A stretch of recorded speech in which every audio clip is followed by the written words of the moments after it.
อภิธรรมมหาบัณฑิตญาติทานเพิ่นได้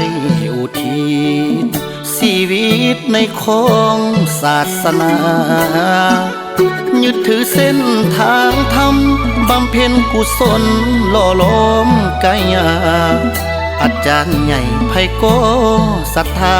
พระมหาสาลีกันตสิโล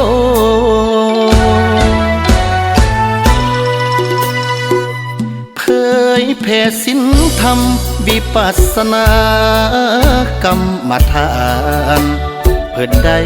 สั่งสอนลูกหลานอัตตาหิอัตโนนาโถตนเป็นที่พึ่งของตนทุกคนอย่าเห็นแก่ตัวให้มีธรรมะธรรมโมความโมโหอย่าให้ครอ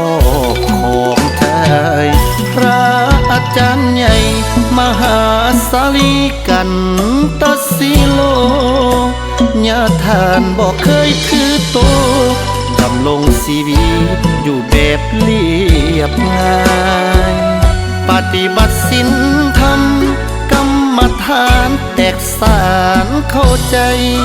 ผ่านมาหลายยุคสมัย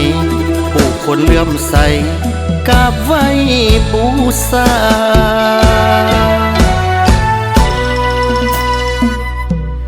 สายนามยังงดงามอยู่คู่ฟ้าดินถึงลมหายใจจะสิ้นความดีบ่สิ้นผู้คนศรัทธาพระมหาสาลีกันตสิโลสื่อยังก้องฟ้าท่านจากไปแต่เพียงกายาความดีสร้างมาคงอยู่ส่วนนี้ลันดอ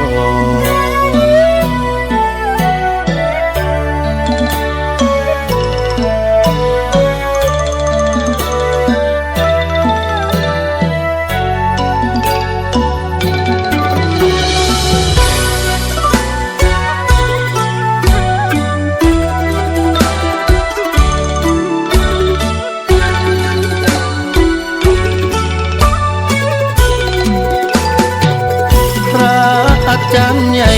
มหาสาลีกันตสิโลญาทานบอกเคยถือโตดำลงชีวิตอยู่แบบเรียบง่าย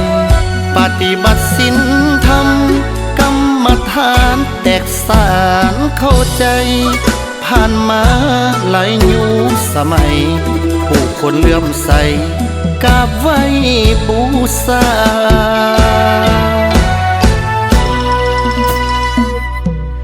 สายนามยังงดงามอยู่คู่ฟ้าดินถึงลมหายใจจะสิ้นความดีบ่สิ้นผู้คนศรัทธาพระมหาสาลีกันตสิโลสื่อยังก้องฟ้าท่านจากไปแต่เพียงกายาความดีสร้างมา